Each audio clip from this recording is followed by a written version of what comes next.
In this video, I'd like to share with you the mods I selected for protection on my new CFmoto Ibex 450, or maybe for you, 450 MT, depending where you're located. And I think you should stick through this video, as I think the options on here are better than the quick options you get right off CFmoto's website. And I'll mention why later on in the video. And trust me, get you some protection quick so you don't end up like me, where I just dropped this on a tree the other day and got me a little ding in the plastic. Nothing major by any means, but it could have been avoided. And you know, I think that'll probably be the best place for us to start as well, with the crash bars here.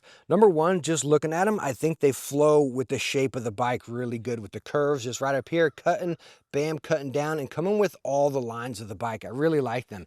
And as you can see right here, I am using the Heed crash bars. I've used Heed crash bars on my Transalp, my Africa Twins, my Triumphs. I use their bars on many different bikes. They ship from Poland, so shipping's usually around 2 to 3 weeks. But again, they are super solid, very nice, thick, and robust. As far as mounting, you can see they mount right underneath here. You take this little plastic guard off, and then they mount up underneath there, right up here into the middle where they connect, right over here onto that little stock black bar, and then back here on the engine bracket. So really nice and minimalistic. I don't know if the stock ones go into this hole right there onto the engine mount, which would make me worried.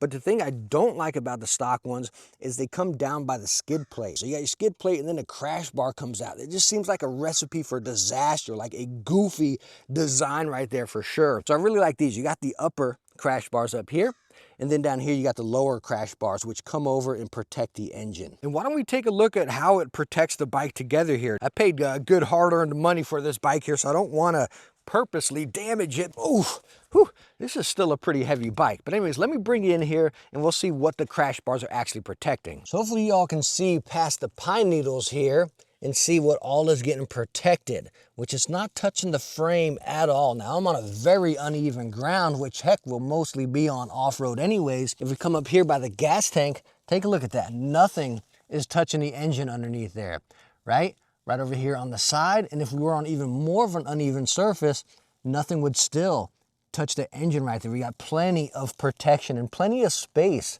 between it as well.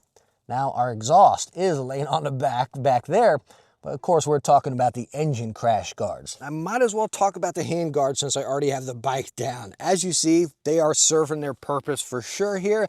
These are just some basic cheapies off Amazon. Nothing fancy by any means, but the thing I like about these is they have this little middle bracket. A lot of the cheap ones you're gonna find online will go hand guard and then into mount, and they really don't fit on many bikes. You're kind of forcing them into that position. But with this middle joint here, they're really gonna fit any bike. You can just twist it around, fits perfectly fine.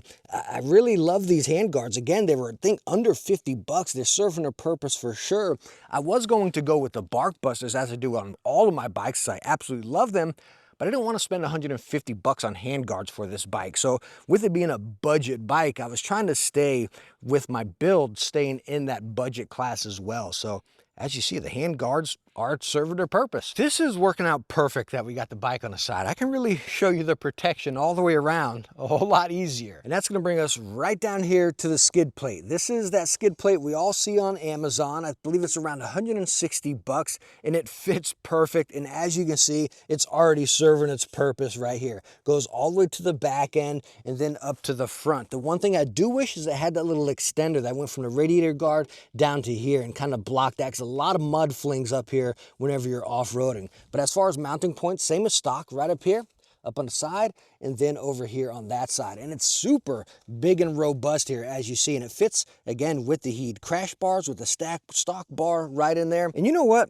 I don't know if this should be covered in protection, this little kickstand foot. I don't know. It's going to protect you when you're off-road from your bike falling over. I use these on every single one of my bikes. They're super cheap, maybe 20, 30 bucks or whatever. And all it does is make your footprint a lot bigger from your stock one. So if you're off-road, you got sand or mud or soft ground, your bike's just going to sink and fall over. So getting this little foot extender is definitely going to help you for, again, just putting your bike down on a kickstand when you're off-road. Now, let me go on and lift this bike up, and then we'll talk about the tank protection. Oh my goodness. Oh, I know this is is a small ADV bike, but it's still pretty heavy. And take a look at that, the little exhaust shield right here. This is stock, this is not aftermarket. It's a little plastic piece, but when I said it was leaning on the exhaust right there, it was just touching that. So that's just a cheap little plastic piece. I haven't seen any replacements for it, but again, it served its purpose, and that's stock. Now, as far as tank pads up here, let me go and pop off my tank bag. By the way, this is a Nelson Rig Hurricane tank bag, and it fits perfectly on this bike, and the color theme goes with it as well.